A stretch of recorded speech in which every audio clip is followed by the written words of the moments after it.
And I just had this overwhelming feeling that the hopelessness of my situation, and I wasn't doing myself any good, nor was I doing the Army any good. I might as well, anyway, this wasn't premeditated, but it was spontaneous.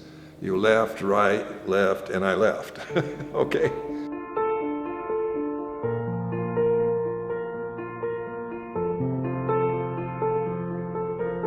I was a square peg in a round hole. I mean, I didn't function in mechanic school, and I had learning blocks all my life. Even as a kid, I had them. But they showed up very severely, and as a result, I was called to give an account. So I stood before the lieutenant who was grilling me, and he said, you know, you've had 5 years of college at USC, no, and that's not a dum-dum school. And he says, we believe that we have a term for people like you. We believe you're deliberately trying to flunk this so that you get recycled into a better assignment. And I assured him I wasn't. And he says, well, I'm not buying it, but we're going to give you another chance. And if we see you again, you're going straight to infantry. But then it went from bad to worse. I mean, it just seemed like to cycle downward in my thinking in school and the testing. And finally, I realized it was an exercise in futility.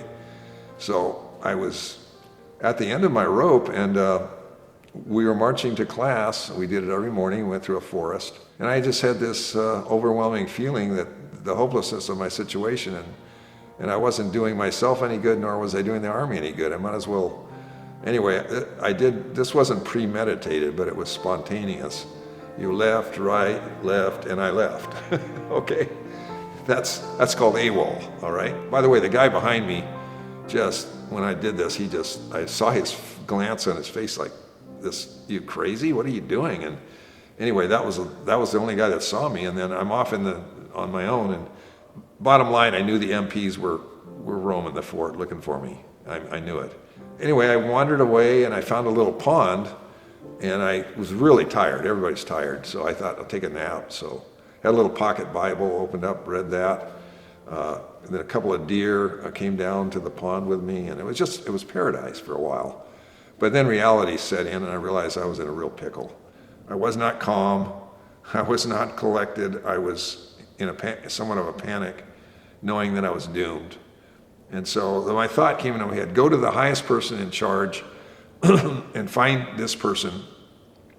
Could be a general who's in charge, but I thought, no, I'll go to the sergeant's office, the one. The sergeant? Yes. Okay, you don't just march into his office. You got to go to the front desk. I saw the lieutenant, not the lieutenant, but the officer, the guy, the clerk is what I'm getting at behind the desk.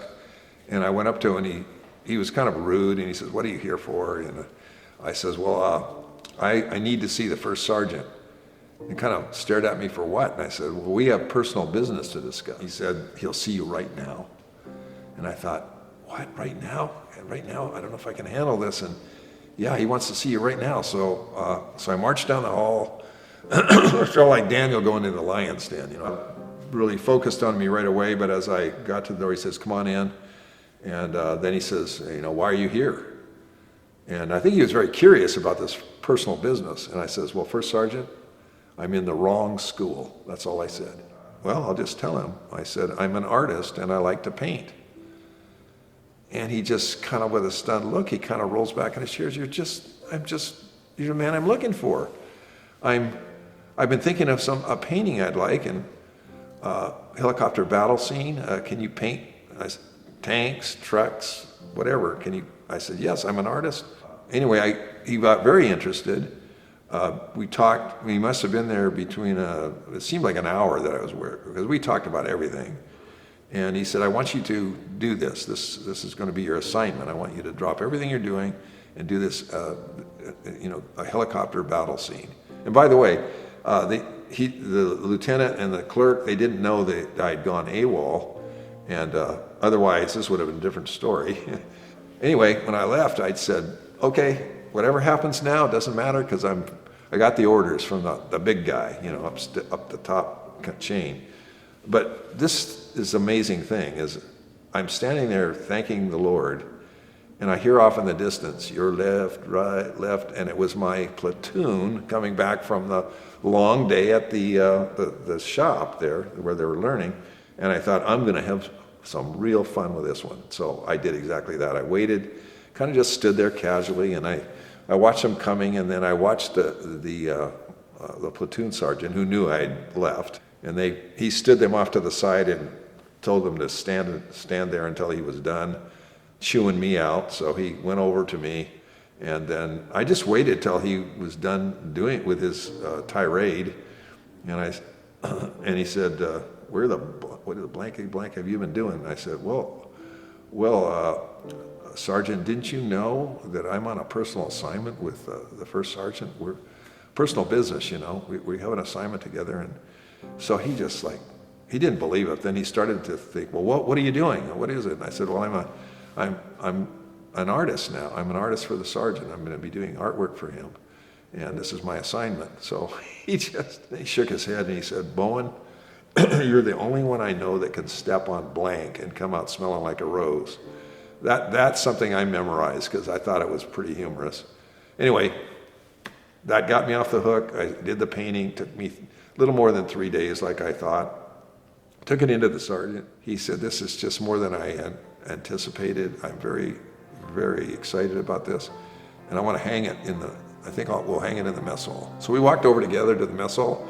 He said, we'll put it right here and everybody will see it. So they hung it up that day. And the timing was so amazing because that very day, the colonel came in to inspect the mess hall. Well, I never did see the colonel, but next thing I know, I'm being called to the sergeant. It says, well, we've discussed things, and the colonel and I, and we've decided that you need to be doing paintings for us. So we have a little shack for you down by a little pond, he says. And I said I couldn't believe it.